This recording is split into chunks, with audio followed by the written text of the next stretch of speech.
O ito nga mga kabayan, naglabas na po ng ebidensya si Mayor Magalong. Kaugnay nga po doon sa hamon ni Yusik Claire na kapag nga daw nagpaparatang, kailangan daw may kalakip na ebidensya. O, ano pang hinihintay natin na huwag na po natin patagalin pa. Mayor Magalong, pakita mo nga yung ebidensya na hinahanap po ni Atty. Claire. Alam mo, naiintindihan ko naman si Ma'am Miss Claire Castro, no? Kasi nga, he has no choice but to defend, of course, the administration. Pero ang kinakuha ko lang naman dito, Napakabait pa rin ni Mayor Magalong, di ba mga bayan? Ano pong sabi ni Mayor Magalong? Naiintindihan po niya yung kalagayan o pwesto ni Atty. Claire. Kasi kailangan niya po niya talagang depensahan ang Malacanang. Kaya nga po, may mga iba dyan, tinatawag po kay Atty. Claire, hindi po attack dog. Dependog daw po mga bayan. Yun po yung tawag ng iba. Mga kabayan kay Atty. Claire, dependog daw. Kasi nga, depensahan nga niya naman yung Malacanang. Tama naman po doon si Mayor Magalong. Ano pong sunod, Mayor? what is really happening. Actually, nasa kanila nga yung mga ebidensya eh. Unang-una, doon pa lang sa AKAP hindi naman nakasali yan sa NEP. No? Bakit nagkaroon sa bicameral ng NEP ng AKAP bigla? Di ba mga kabayan? Yung AKAP na yan, hindi naman po yan kasama doon sa NEP, pero nakasama na po doon sa GAA. Yung AKAP ni Bossing Romualdez. Mga kabayan.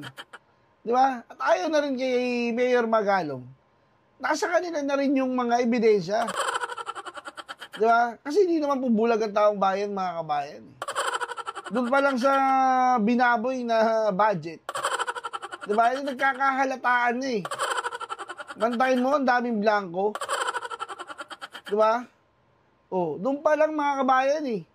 Tapos pagtatakpan doon pa yun na nga, syempre. Di ba? Kailangan mo, pag ikaw ay dependog, dependog tuloy, baka mag-aat siya to.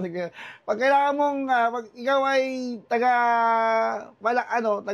pagtanggol ng Malacanang, kahit, di ba, kahit mali na, pinagtatanggol po pa. Kaya kasi sabi, pinipilipit yung batas eh. Para pumabor sa Malacanang. Wala tayong magagawa kasi, siyempre, pasahuran po si Madam Claire ng Malacanang eh.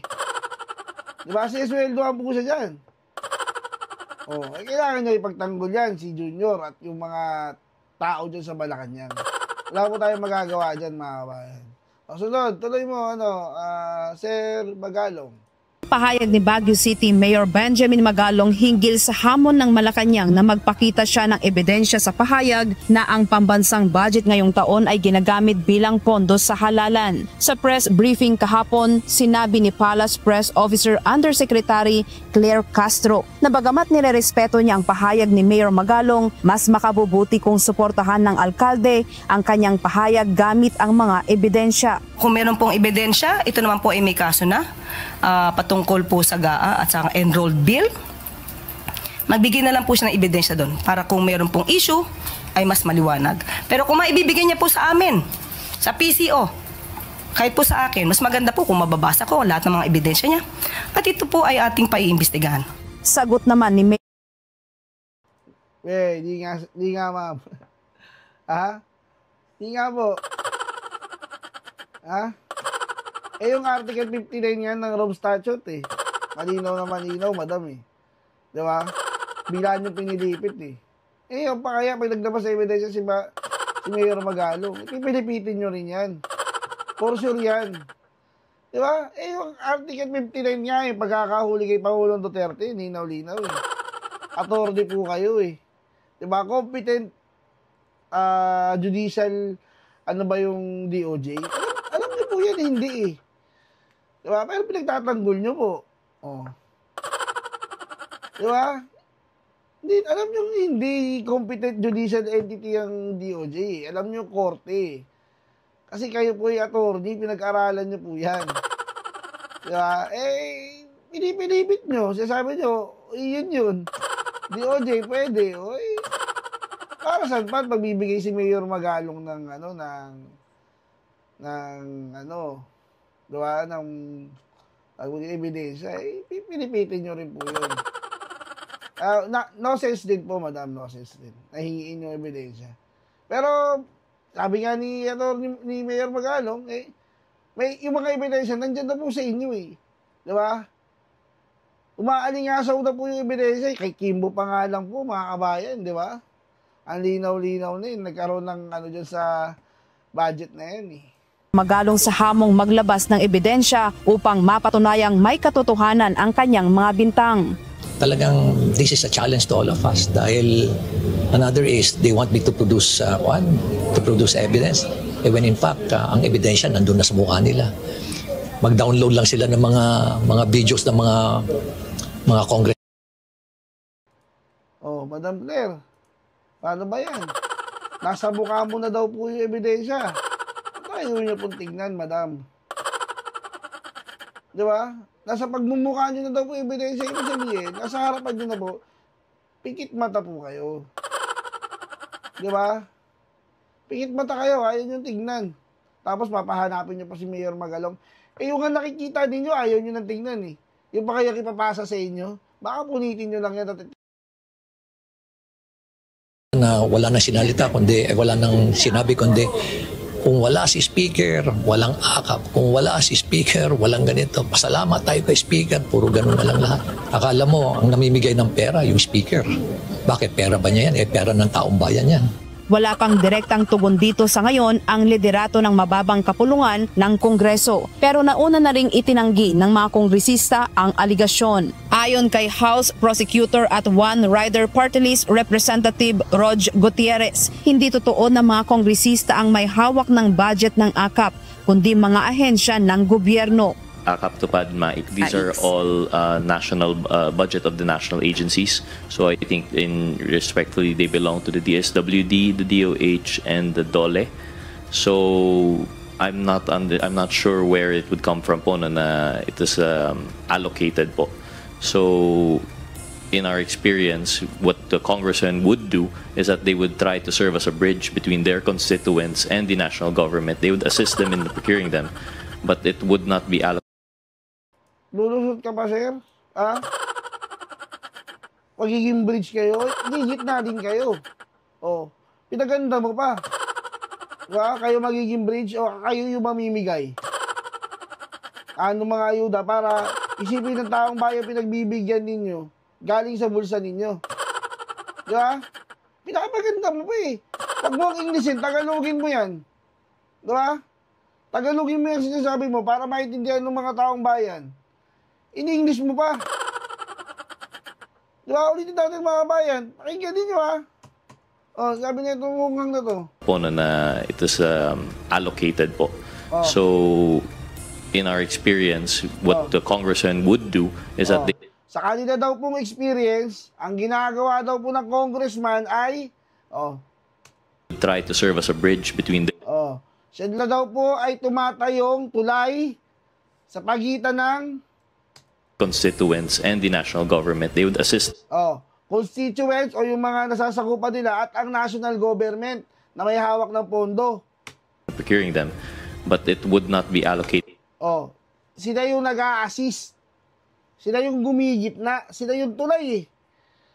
Edi, ganun din yun. Diba? In such a manner. Pinapalabas nyo, diba? Dapat nga wala kayo sa pamimigay ng pondo eh. Wala kayo doon, huwag kayo pumunta doon dahil pinagkakamalan nga. Diba? Ginagamit ninyo eh. Diba?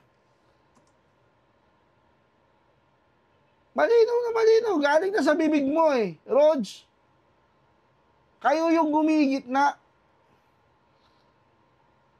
Pagbagsak ng pondo sa inyo, kayo namimigay, iisipin ng taong bayan, sa inyo galing yung pera.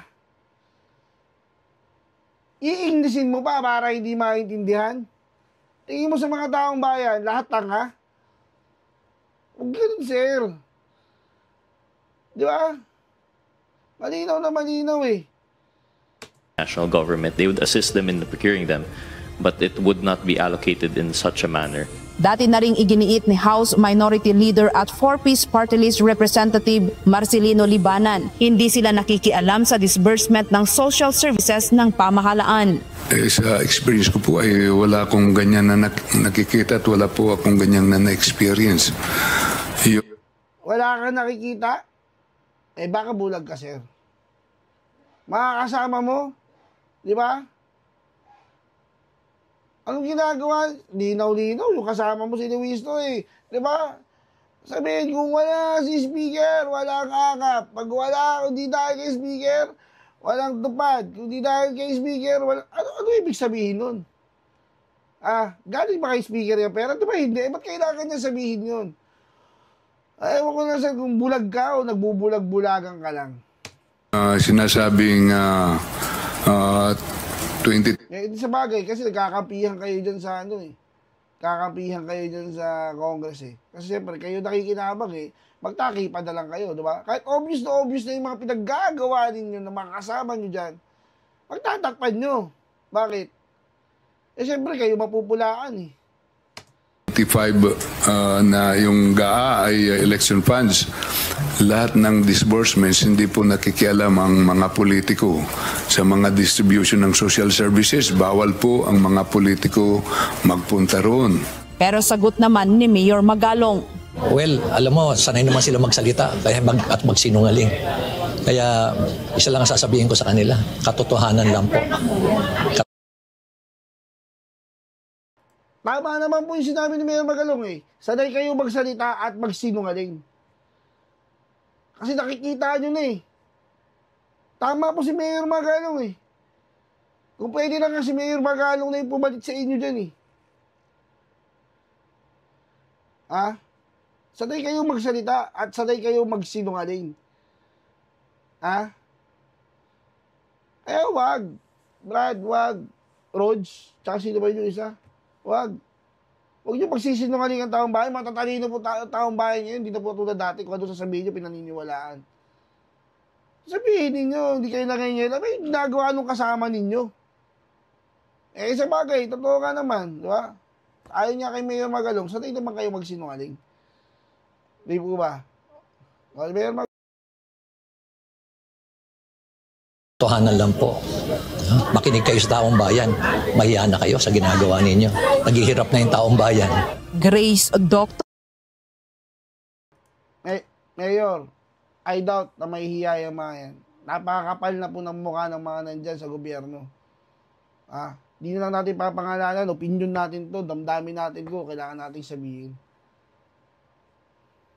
Wala na po. Ang kakapal na po ng mukha ng ilan sa mga taong gobyerno.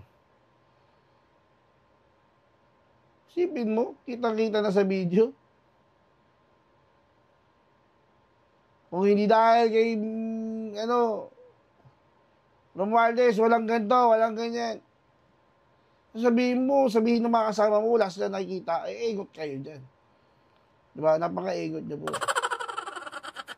Diba? O hanggang dyan na lang mga kabayan at sana sa botohan mga kabayan, maging matalino po tayo.